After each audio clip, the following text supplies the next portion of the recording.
चमोली में कल से रेस्क्यू ऑपरेशन लगातार जारी है। 50 मजदूरों को सुरक्षित बाहर निकाल लिया गया है। 5 मजदूर अभी भी बर्फ में फंसे हुए हैं। माणा में कल से ही रेस्क्यू अभियान लगातार जारी है। युद्ध स्तर पर रेस्क्यू लगातार चलाया जा रहा है। लगातार बचाव कार्यों की समीक्षा मुख्यमंत्री पुष्कर सिंह धामी कर रहे हैं। सीएम खुद पर्सनली मॉनिटर कर रहे हैं इस पूरे रेस्क्यू ऑपरेशन को। 5 मजदूर अभी भी बर्फ में फंसे हैं। बेहद ज्यादा प्राथमिकता के साथ इन्हें बाहर निकालने के लिए अब युद्ध स्तर पर रेस्क्यू ऑपरेशन लगातार जारी है। समीक्षा पर समीक्षा मुख्यमंत्री पुष्कर सिंह धामी कर रहे हैं। पल पल की अपडेट्स रेस्क्यू से जुड़ी हुई सीएम धामी खुद ले रहे हैं। लगातार बचाव कार्यों की समीक्षा की जा रही है और साथ ही अधिकारियों के साथ बैठक भी। अब चमोली में कल से रेस्क्यू ऑपरेशन जारी है। आपको बता दें कि कल चमोली में ग्लेशियर का एक बड़ा हिस्सा टूट कर गिरा, जिसके चलते वहां पर जो मजदूर काम कर रहे थे, जिनकी 55 संख्या थी, 55 मजदूर वहां पर काम कर रहे थे, का हिस्सा टूट के गिरने से वो मजदूर बर्फ में दब गए। जिसके बाद तुरंत बीआरओ की टीम वहां पर पहुंची, तुरंत राहत बचाव कार्य की जो टीम है वहां पर पहुंची, रेस्क्यू ऑपरेशन तुरंत चलाया गया। इसके बाद अपडेट, ताजा अपडेट इस मामले को लेकर यह है कि अभी तक अधिकतर मजदूरों को निकाल लिया गया है। 5 मजदूर अभी भी बर्फ में फंसे हैं, जिन्हें प्राथमिकता के साथ निकालने का कार्य जारी है। यहां पर सबसे प्राथमिकता का कार्य यह है कि तेजी के साथ ये रेस्क्यू ऑपरेशन चलाया जाए, क्योंकि कहीं बर्फ में दबे होने की वजह से कोई मजदूर दम ना तोड़ दे। इस बात को ध्यान में रखते हुए भी रेस्क्यू ऑपरेशन लगातार कंडक्ट कराया जा रहा है। 5 तस्वीरें आपकी टीवी स्क्रीन पर। रेस्क्यू ऑपरेशन की एक तस्वीर आप देख पा रहे हैं। श्रमिकों से मुलाकात मुख्यमंत्री पुष्कर सिंह धामी ने खुद की और समीक्षा बैठक भी की। जवानों से मुलाकात की है। पल पल की अपडेट्स लगातार ली जा रही। हवाई सर्वेक्षण भी यहां पर मुख्यमंत्री पुष्कर सिंह धामी की तरफ से किया गया है। तो एक भूगोलीय स्थिति का जायजा भी लिया है कि भूगोलीय स्थिति इस पूरे इलाके की क्या है। जब ग्लेशियर टूटकर गिरा उस समय के बाद में क्या परिस्थितियां हैं, कितना वो हिस्सा है जहां पर ग्लेशियर टूटकर गिरा है और कितने हिस्से में रेस्क्यू ऑपरेशन लगातार चलाया जा रहा है। पल पल के अपडेट्स भी मुख्यमंत्री पुष्कर सिंह धामी लगातार ले रहे हैं। जवानों से मुलाकात भी की है। उसके बाद अस्पताल में पहुंचे जहां पर घायलों को भर्ती कराया गया, उनसे भी मुख्यमंत्री पुष्कर सिंह धामी ने मुलाकात की और रेस्क्यू ऑपरेशन से जुड़ी हुई पल पल की अपडेट्स मुख्यमंत्री पुष्कर सिंह धामी खुद ले रहे हैं। अधिकारियों के साथ मीटिंग लगातार जारी है। अब ऐसे में चमोली में कल से रेस्क्यू ऑपरेशन युद्ध स्तर पर चलाया जा रहा है। प्राथमिकता एक है, सभी मजदूरों को सेफली बचाना है, जिसे लेकर शासन से लेकर प्रशासन तक पूरे तरीके से अपने आप को झोंके हुए हैं। नतीजन अधिकतम मजदूरों को सेफली निकाल लिया गया है, कर लिया गया है। अभी तक बताया जा रहा है कि 46 मजदूरों को बचाया जा चुका है। ग्राफिक्स के माध्यम से आपको जानकारी देते हैं किस राज्य के कितने मजदूर फंसे हैं। जम्मू कश्मीर से 1 मजदूर फंसे, तो वहीं उत्तर प्रदेश के 11 मजदूर हैं। जो ये मजदूर अभी तक फंसे हुए थे, हादसे का शिकार हुए थे, हिमाचल प्रदेश से इनमें 6 मजदूर शामिल है और साथ ही 1 मजदूर ऐसा है जो कि पंजाब से ताल्लुक रखता है, यानी कि पंजाब से है। अब किस राज्य के कितने मजदूर फंसे हैं, 13 लोगों के राज्य की अभी तक पुष्टि नहीं हो पाई है कि वो कौन से राज्य से हैं। अभी तक 50 मजदूरों का रेस्क्यू किया जा चुका है। बात अगर की जाए तो 46 मजदूरों को अभी तुरंत रूप से अस्पताल में एडमिट कराया जा चुका है और 5 मजदूरों की तलाश अभी भी लगातार जारी है। यानी कि अब बर्फ में जिंदगी खोजने का जो एक अभियान है वो लगातार देखने को मिल रहा है। जिंदगी तलाशी जा रही है और तुरंत रूप से अब जो मौसम है बेहद ज्यादा खराब है, इसीलिए भी तमाम दिक्कत परेशानी आ रही है, क्योंकि इस इलाके में लगातार बर्फबारी हो रही है, जो कि कहीं ना कहीं एक मुश्किल भी पैदा कर रही है रेस्क्यू टीम्स के लिए। लेकिन इसके बावजूद भी अधिकतम मजदूरों को फिलहाल सेफली विड्रॉल कर लिया गया, सेफली बचा लिया गया। मुख्यमंत्री पुष्कर सिंह धामी खुद प्रभावित इलाके का निरीक्षण कर चुके हैं, एक भूगोलीय स्थिति का जायजा ले चुके हैं। उसके बाद सख्त निर्देश ये हैं कि सभी की जान बचाई जानी चाहिए, सभी को सेफली वहां से निकाला जाना चाहिए। अब मुख्यमंत्री ने हादसे को लेकर समीक्षा बैठक की है। अधिकारियों को कड़े निर्देश यहां पर दिए गए हैं कि रेस्क्यू ऑपरेशन युद्ध स्तर पर हो और सभी को सेफली निकाला जाए। अब मुख्यमंत्री ने बाहर आए मजदूरों से मुलाकात भी की है और उस समय किस तरीके से घटना पूरी घटी है, इसे लेकर भी जानकारी मुख्यमंत्री पुष्कर सिंह धामी ने ली है।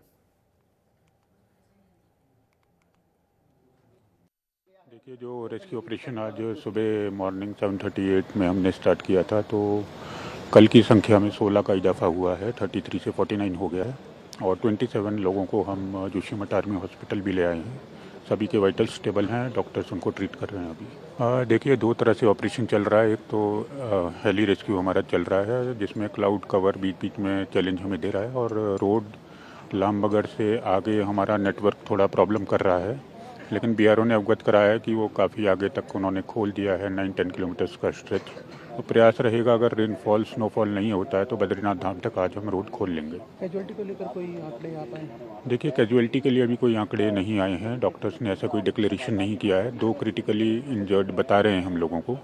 अगर कुछ ऑफिशियल सूचना आएगी तो उसको हम आपको अपडेट कर देंगे। भारतीय सेना द्वारा रेस्क्यू ऑपरेशन सारी रात जारी रहे और अभी भारतीय सेना की एक पार्टी ने 14 और जो दबे हुए थे एवलांच में उनको रेस्क्यू किया है। अभी इनको मेडिकल ट्रीटमेंट के लिए लेके जाया जा रहा है और इनमें से एक अभी क्रिटिकल है। देखिए, हमारे लिए बहुत चिंता का विषय है कि इस भारी बर्फबारी से और उत्तरी राज्यों में जम्मू एंड कश्मीर, हिमाचल, उत्तराखंड सभी में इस वक्त इसकी वजह से कोई ना कोई आपदा आ रही है। और उत्तराखंड में क्योंकि माना विलेज के पास जो ग्लेशियर का कोलैप्स हुआ है और जिसमें मज़दूर उसमें हो गए हैं, तो ऐसे खबर है कि उसमें बहुत सारे मज़दूरों को तो बचा लिया गया है, जो टीवी मीडिया में न्यूज़ आ रही है। कुछ एक मरीज़ हैं जो बॉर्डर रोड ऑर्गेनाइजेशन हैं, उसमें शिफ्ट कर दिए गए हैं। हम लोग उनकी साइट के साथ इन टच हैं और प्रिपेयर्ड हैं पूरी तरह से एम्स ऋषिकेश में, क्योंकि हमारा ट्रॉमा सेंटर जो है वो हेली एम्बुलेंस से मतलब लैस है और हमें कोई ज़रूरत है तो हम पेशेंट्स को वहाँ से ला सकते हैं। मुख्यमंत्री पुष्कर सिंह धामी ने माणा में फंसे मजदूरों के रेस्क्यू ऑपरेशन को लेकर वरिष्ठ अधिकारियों के साथ समीक्षा बैठक की है। इसके बाद उन्होंने कहा कि वहां पर अत्यधिक बर्फबारी के कारण स्थिति चुनौतीपूर्ण बन चुकी है, क्योंकि अब ऐसे में बात अगर की जाए, बर्फबारी लगातार हो रही है, रेस्क्यू ऑपरेशन को तमाम दिक्कत परेशानी का सामना रेस्क्यू ऑपरेशन के बीच में करना पड़ रहा है। वहां पर लाइट और इंटरनेट का कनेक्शन नहीं है, लेकिन 200 से ज्यादा लोग राहत और बचाव कार्य में लगातार लगे। मैं भी वहीं पर अभी वहाँ से होकर आया हूँ और चुनौतीपूर्ण है, क्योंकि बर्फबारी अत्यधिक हो गई है। उस क्षेत्र के 5 से ज़्यादा ब्लॉकों में बिजली भी नहीं है, बिजली का संपर्क भी कट गया है, सैटेलाइट का इंटरनेट भी नहीं है, दूरभाष भी अभी नहीं हो पा रहे हैं। वहाँ पर जल्दी से जल्दी हम लोगों ने अभी यहाँ पर मीटिंग की, आपस में बात की है कि जल्दी से जल्दी वहाँ पर एंटीना स्थापित किया जाएगा, जिससे कि लोगों को जो है वहाँ पर उनसे आसपास के गांव से लोगों से लगातार संपर्क स्थापित हो। वो सब काम किए जा रहे हैं। 200 से अधिक लोग लगातार रेस्क्यू अभियान में अपना योगदान कर रहे हैं, बचाव में लगे हुए हैं। इसमें सेना के लोग हैं, आईटीबीपी के हैं, एनडीआरएफ के हैं, बीआरओ है, आपदा प्रबंधन के लोग हैं, अग्निशमन वाले हैं, हमारी पुलिस है, खाद्य विभाग के लोग हैं, स्वास्थ्य विभाग के लोग हैं, वायुसेना, थल सेना, सभी उस पर अपना काम कर रहे हैं। हेलीकॉप्टर भी पर्याप्त मात्रा में हैं। लगभग 23 के आसपास लोगों को, जो 47-48 लोग हैं, उनमें से 23 लोगों को अभी तक वहां से माणा से जोशीमठ लाया जा चुका है और उनको हॉस्पिटलों में भर्ती कराया गया है। कुछ लोगों की हालत थोड़ा सा ज़्यादा, चूँकि रात भर ठंड के कारण से, उसके कारण से एवलांच में आसपास अपने को बचाने के समय चोट भी लगी है, लेकिन फिर भी अधिकांश लोग अभी ठीक हैं। अल्मोड़ा पहुंचे केंद्रीय सड़क परिवहन और राजमार्ग राज्य मंत्री अजय टम्टा ने माणा में जारी रेस्क्यू अभियान को लेकर मीडिया से बातचीत की। उन्होंने बताया कि केंद्र और राज्य सरकार ने एवलांच में फंसे सभी लोगों को सुरक्षित निकालने के लिए पूरी ताकत से लगे हुए हैं। कोशिश लगातार जारी है। बीएसएफ, एनडीआरएफ और एसडीआरएफ की टीमें बचाव कार्य में जुटी हैं। अभी तक 48 लोगों को सुरक्षित निकाला जा चुका है, जबकि शेष 7 लोगों को जल्दी रेस्क्यू कर लिया जाएगा, ऐसा उनकी तरफ से कहा गया। और खराब मौसम के कारण अभियान में बाधा जरूर आ रही है, लेकिन राहत दल लगातार प्रयासरत है। बर्फ के एवलांच के कारण से जो घटना घटी है उसमें लगभग 55 मजदूर फंसे थे। उसको आईटीबीपी, बीएसएफ और एनडीआरएफ, एसडीआरएफ सभी और केंद्र सरकार और राज्य सरकार और माननीय प्रधानमंत्री जी अमित शाह जी और रक्षा मंत्री जी और हमारे प्रधान जी सबने और सारे जवानों ने, सेना ने और अपने सहयोग कर लगभग 55 में से 47 लोगों को सुरक्षित रेस्क्यू किया है। नैनीताल जिले के लालकुआ कोतवाली में तैनात वरिष्ठ उप निरीक्षक हरेंद्र सिंह नेगी पदोन्नति मिलने के बाद लालकुआ पहुंचे हैं। एसपी सिटी प्रकाश चंद्र ने उन्हें स्टार लगाकर शुभकामनाएं दी। आपको बता दें कि शासन ने प्रदेश भर में 27 उप निरीक्षकों को पदोन्नत करते हुए इंस्पेक्टर बनाया है। एसपी सिटी ने कहा कि पदोन्नति होना अपने आप में एक गर्व का पल होता है। तो वहीं लालकुआ शहर में सीसीटीवी कैमरे लगाए जाने के सवाल को लेकर उन्होंने कहा कि सुरक्षा के दृष्टिगत नगर पंचायत लालकुआ के सहयोग में शहर भर में 20 सीसीटीवी कैमरास लगाए गए हैं, जिनकी लागत लगभग 11 लाख रुपए है। अब सीसीटीवी कैमरों की मदद से अपराधी किस्म के लोगों को पकड़ने में काफी आसानी हो पाएगी। और इसके अलावा कुछ संवेदनशील क्षेत्र हैं जहां का सर्वे किया जा रहा है, जिसमें जन सहयोग से अतिरिक्त सीसीटीवी कैमरास लगाए जाएंगे। इस दौरान प्रभारी निरीक्षक दिनेश फतरियाल भी मौजूद रहे। देखिए, लालकुआ एक आउटस्कर्ट क्षेत्र में है, छितरा और बिखरा क्षेत्र है इसमें। तो ये हमारी पुलिसिंग के लिए बहुत अच्छी पहल है कि इसमें कैमरे लगे हैं नगर पंचायत में सौजन्य से, जिस पर कि हम मूवमेंट पर नज़र रख सकते हैं। कई केस इससे वर्कआउट भी होंगे और आगे भी हम प्रयास करेंगे कि कैमरों का नेटवर्क बढ़ाया जाए। ये अभी 20 कैमरे लगे हैं और 11 लाख के लगभग इनकी लागत आएगी। जो जैसे मैंने बताया कि काफ़ी स्कैटर्ड पैटर्न पर यहाँ की आबादी है, तो हम कोशिश करेंगे कि अन्य क्षेत्रों में भी कैमरे लगाएं। ऋषिकेश में आज से अंतर्राष्ट्रीय योग महोत्सव शुरू होने जा रहा है। यह महोत्सव 7 मार्च तक आयोजित होगा। इस भव्य आयोजन को लेकर कैबिनेट मंत्री सतपाल महाराज ने प्रतिक्रिया दी है। उन्होंने कहा कि आयोजन सिर्फ उत्तराखंड नहीं बल्कि पूरी दुनिया के लिए भव्य आयोजन है। ये आयोजन हमारी प्राचीन संस्कृति और रियासत का अमूल्य हिस्सा है। नमस्कार। ऋषिकेश में आगामी 1 से 7 मार्च तक आयोजित होने वाला अंतर्राष्ट्रीय योग महोत्सव 2025 न केवल उत्तराखंड बल्कि पूरे विश्व के लिए एक महत्वपूर्ण आयोजन है। योग जो हमारी प्राचीन संस्कृति और विरासत का अमूल्य हिस्सा है, उसे वैश्विक स्तर पर पहचान दिलाने में यह महोत्सव अहम भूमिका निभाएगा। हर साल हजारों योग साधक और विशेषज्ञ इस महोत्सव में शामिल होते हैं, जिससे उत्तराखंड को विश्व योग राजधानी के रूप में और अधिक प्रतिष्ठा मिलती है। मुख्यमंत्री पुष्कर सिंह धामी जी के नेतृत्व में यह आयोजन और भी भव्य और प्रभावशाली होगा। देश विदेश से योग प्रेमी साधक और गुरु इस पावन धरती पर एकत्रित होंगे और योग के माध्यम से मानवता को शांति, संतुलन और स्वास्थ्य का संदेश देंगे। उत्तराखंड सरकार पर्यटन और योग को बढ़ावा देने के लिए पूरी तरह प्रतिबद्ध है। हमारा प्रयास है कि इस महोत्सव के माध्यम से अधिक लोग योग अपनाएं और अपने जीवन में स्वास्थ्य और सकारात्मकता लाएं। मैं सभी श्रद्धालुओं और योग प्रेमियों से आग्रह करता हूं कि वे इस अनोखे आयोजन का हिस्सा बने और उत्तराखंड की दिव्यता का अनुभव करें। नमस्कार। हरिद्वार में कानून व्यवस्था को लेकर एसएसपी ने बैठक की है और कानून व्यवस्था को मजबूत करने के निर्देश दिए हैं। एसएसपी ने असामाजिक तत्वों पर सख्त कार्रवाई, सुरक्षा प्रबंधन और नशा तस्करों के खिलाफ संपत्ति जब्त के अभियान को तेज करने को कहा है। इसके साथ ही बोर्ड परीक्षाओं के दौरान सुरक्षा संवेदनशील क्षेत्रों में पेट्रोलिंग बढ़ाने और त्योहारों को लेकर यहां पर सतर्कता बरतने के निर्देश साफ तौर पर जाहिर कर दिए गए।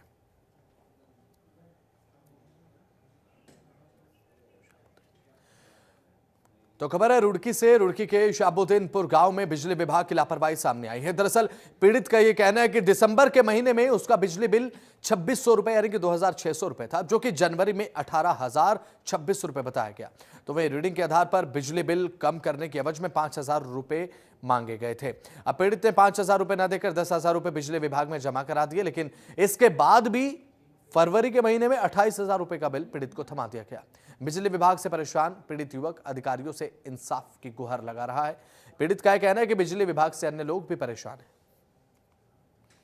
2700 रुपए का बिल आया। 2700 रुपए में बिल 11वें महीने में एकदम 12वें महीने में 16,000 का बिल हो गया।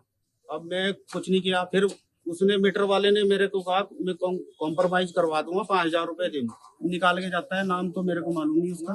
आपका ये मीटर जो है ना IDF चल रहा है। तो जी कुछ नहीं, मैंने उसको पैसे नहीं दिए। फिर अगले महीने 18,000 रुपए का बिल आ गया मेरा। फिर मैंने उसको कुछ नहीं दिया। मैंने 10,000 रुपए पैसे जमा कर दिए उसमें से, 18,000 में से। एक बड़ी खबर सामने आ रही है रुड़की से। रुड़की के लंढौरा में फायरिंग देखने को मिली। हमलावरों ने 2 भाइयों को गोली मार दी। वारदात के बाद हमलावर फरार बताए जा रहे हैं। पुलिस ने मामला दर्ज कर लिया, जांच शुरू कर दी गई है। हमलावरों की तलाश में पुलिस जुटी हुई है। ये बड़ी खबर रुड़की के लंढौरा से सामने आई है, जहां पर फायरिंग की वारदात देखने को मिली है। 2 भाइयों को बताया गया गोली मार दी गई। उसके बाद पुलिस हमलावरों की तलाश में जुटी। हरिद्वार के बहादुराबाद में पुलिस और बदमाशों के बीच में मुठभेड़ हो गई है। पुलिस के जवाबी फायरिंग में अब एक आरोपी के पैर में गोली लगी है। तो पुलिस की तरफ से जवाबी फायरिंग की गई और बताया जा रहा है कि आरोपी के पैर में गोली लगी है और पुलिस ने घायल बदमाश और उसके साथी को गिरफ्तार किया है और साथ ही आरोपी से 500 रुपए के नकली नोटों की 2 लाख रुपए की नकदी बरामद की गई। जानकारी के मुताबिक आरोपी लंबे समय से नकली नोटों के कारोबार में लिप्त थे, साथ ही तंत्र विद्या के नाम पर भोले भाले लोगों को ठगने का काम भी करते थे। तो वहीं पुलिस फिलहाल आगे की कार्रवाई में जुटी है। ठगी के कामों में भी वो लगा था। पुलिस को ये सूचना मिल रही थी कि नकली नोट के चलन का इनके द्वारा एक प्रयास किया जा रहा है और कलियर क्षेत्र में इनको ये नोट पहुंचाए जाने थे। पुलिस के द्वारा हैदराबाद चेकिंग के दौरान इनके द्वारा पुलिस पर फायर करके भागने की कोशिश की गई। उसमें इनकी गाड़ी एक पोल से टकराई। हल्द्वानी में ऑनलाइन रजिस्ट्री के विरोध में रजिस्ट्री दफ्तर में धरना प्रदर्शन किया जा रहा है। आंदोलन के तहत यहां पर आरायोजन विसो और साथ ही साथ दस्तावेज लेखक, स्टाम्प विक्रेता और अधिवक्ता कार्य बहिष्कार कर रजिस्ट्री दफ्तर में धरना दे रहे हैं। प्रदर्शनकारी दस्तावेज लेखकों का कहना है कि वर्चुअल रजिस्ट्री शुरू होने से हजारों स्टाम्प विक्रेता, दस्तावेज लेखक और साथ ही अधिवक्ता बेरोजगार हो जाएंगे। रजिस्ट्री का पैसा ई चालान से जमा होगा जिससे उनका काम मंद हो जाएगा। साथ ही साथ उन्होंने कहा कि स्टाम्प विक्रेताओं के माध्यम से ही स्टाम्प बेचे जाएं। वर्तमान व्यवस्था की तरह जमीनों की रजिस्ट्री की व्यवस्था जारी रहे। तीसरा दिन है और हमें सहयोग मिल रहा है। सारे हमारे सहयोगी लोग इकट्ठे हुए हैं कि ई स्टाम्प का जो प्रक्रिया गवर्नमेंट ने बिना हमें परिश्रम में लिए हुए लागू कर दिया गया है, इसका हमारे द्वारा विरोध किया गया है। और सर एक समस्या और भी है, हमारे जो स्टाम्प विक्रेता हैं पुराने, पहले हमारा लाइसेंस 3-3 साल के लिए रिन्यूअल होता था। अब ये गवर्नमेंट द्वारा हर वित्त वर्ष में 1-1 साल के लिए किया जा रहा है। इसकी प्रक्रिया लंबी कर दी इन्होंने। इसका भी हमारे द्वारा विरोध किया जा रहा है कि पूर्व की भांति इसको भी 3-3 साल के लिए कर दिया जाए। ये पहले हमारे 2 दिन का था प्रस्ताव, परसों फिर निर्णय लिया गया कि हमारी बात को कोई अभी सुन नहीं रहा है, इसलिए हमने इसको अब शनिवार तक 1 तारीख तक के लिए बढ़ा दिया है। तो हमारी मांग वही है कि वर्चुअल रजिस्ट्री और पेपर रजिस्ट्री के बारे में है। अगर वर्चुअल और पेपर रजिस्ट्री होती है तो हमारे हितों की सुरक्षा कैसे होगी? स्टाम्प वेंडर से कोई स्टाम्प खरीदेगा नहीं क्योंकि ई चालान से पैसा जमा होने लगेगा। तो जैसे अभी 10 रुपए के स्टाम्प में जो है आपका जब नकल होकर निकलते हैं तो पहले हम ही लोगों से लोग खरीदते थे। अब सीधे जो है ई चालान से जमा जो वो पैसा स्टॉक होल्डिंग के खाते में चला जाता है। देहरादून के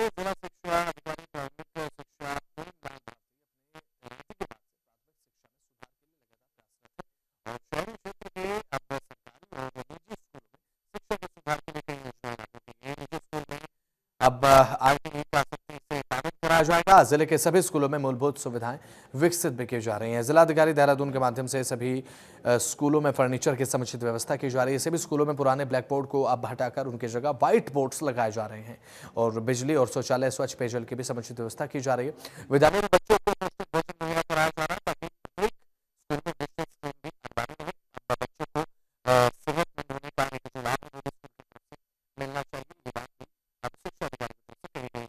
क्लास के हिसाब से पहले तो मैं ये चाह रहा हूँ कि हमारे सभी विद्यालयों में मानक जो RT मानक हैं उसके अनुसार शिक्षकों की तैनाती सुनिश्चित की जाए। तो पहली प्राथमिकता ये है। फिर दूसरा, हमारी जो है अच्छी गुणवत्ता युक्त शिक्षा हमारे बच्चों को दी जाए, सारे शिक्षकों को। तो उसके लिए हम प्रत्येक ब्लॉक में शिक्षकों की बैठक आयोजित कर रहे हैं और उन्हें जो राष्ट्रीय शिक्षा नीति 2020 के अनुसार जो जो दिशा निर्देश मिले हैं उसको स्कूल लेवल पर कैसे इम्प्लीमेंट करना है उसके लिए इंश्योर कराया जा रहा है। हर स्कूल में निपुण भारत जो बनाया हमने, हर विद्यालय में इसको इंश्योर करें कि हर बच्चा हमारा निपुण बने और पूरी कार्य योजना हमने इसकी बना दी है सर। और नेक्स्ट सेशन में मुझे लग रहा है कि हमारे जनपद के अधिकांश स्कूल निपुण बन जाएंगे। हरिद्वार जिलाधिकारी के निर्देशन में राष्ट्रीय आपदा प्रबंधन प्राधिकरण के दिशा निर्देशों के अनुसार मॉक ड्रिल का आयोजन किया गया। इस अभ्यास का उद्देश्य आपदा प्रबंधन की तैयारी को परखना और किसी भी आपात स्थिति में त्वरित प्रतिक्रिया सुनिश्चित करना था। मॉक ड्रिल में अब IRS में नामित अधिकारियों ने अपने कर्तव्यों का अभ्यास किया ताकि आपदा के समय राहत और बचाव कार्यों में किसी भी प्रकार की कोई देरी न हो, कोई विलंब न हो। हुक्म से 15 लोगों को दबने की सूचना थी, जिसपे सूचना पे यहाँ NDRF, SDRF, local police, traffic, fire brigade सभी लोग यहाँ मौजूद आए और उन्होंने रेस्क्यू किया, जिसमें बाकी स्थिति नियंत्रण में है। मीटिंग हुई थी, DM सर ने स्वयं ली थी। DM सर इसके पूरे कमांडर होते हैं और सभी जिला स्तरीय अधिकारियों को जो भी रिसोर्स डिपार्टमेंट्स इसमें होते हैं सभी को अपनी अपनी रेस्पॉन्सिबिलिटी फिक्स कर दी गई थी और अचानक जैसी सूचना मिली कि भूकंप से ये अंतरिक्ष जो सिटी है इसमें एक बिल्डिंग में 15 लोग दब गए हैं, तो तुरंत ही सारा NDRF, SDRF, CISF, police, fire police और पुलिस की अन्य जितनी भी इसमें सहयोगी डिपार्टमेंट्स हैं सारे पहुंच गए। और इसमें हेल्थ डिपार्टमेंट तुरंत जैसी सूचना मिली और रेस्पॉन्स टाइम भी नोट किया गया है, बहुत जल्दी से अपनी एम्बुलेंस पहुंची है। तो चमोली जिले में पश्चिमी विक्षोभ का जबरदस्त असर देखने को मिला है। चमोली जिले के कई जगहों तक बर्फबारी भी हुई है। पहाड़ी क्षेत्रों में बरसात और बर्फबारी का अगले 24 घंटे का ऑरेंज अलर्ट जारी किया गया है और बद्रीनाथ धाम, फूलों की घाटी और हेमकुंड साहिब में जबरदस्त हिमपात हुआ। तो वहीं अब जोशीमठ के दूरस्थ इलाके जैसे कि गांव मोल्टा, गणाई, डुमक में बर्फबारी से जनजीवन प्रभावित है।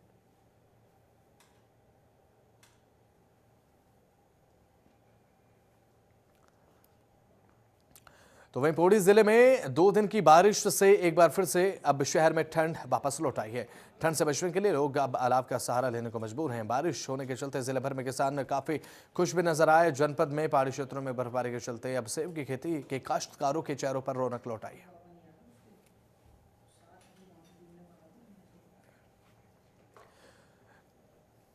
हरिद्वार जिले में भी बरसात का दौर लगातार जारी है। इलेक्सर में भी आज सुबह से बरसात का सिलसिला जारी है। पहाड़ से लेकर मैदान तक बरसात हो रही है। लगातार बरसात के चलते ठंड फिर से बढ़ गई है। मौसम विभाग ने बारिश के साथ ओलावृष्टि की संभावना जाहिर करती है, जिससे किसानों की टेंशन भी बढ़ी है।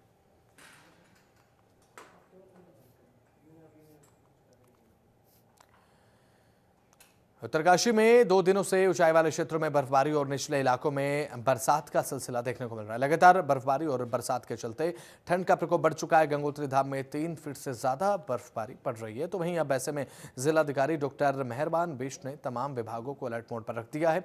बीआरओ को मौसम खुलते ही राष्ट्रीय राजमार्ग को सुचारू करने के निर्देश दे दिए गए हैं। गंगोत्री धाम में बर्फबारी जारी है। बर्फबारी के कारण बिजली की आपूर्ति बंद हो गई है और पानी की आपूर्ति करना भी मुश्किल हो रहा है। दूरसंचार का माध्यम भी गंगोत्री धाम में बंद होने वाला है। गंगोत्री नेशनल पार्क में तमाम कर्मचारी अपनी ड्यूटी 4 फीट बर्फबारी में तैनात होकर कर रहे हैं।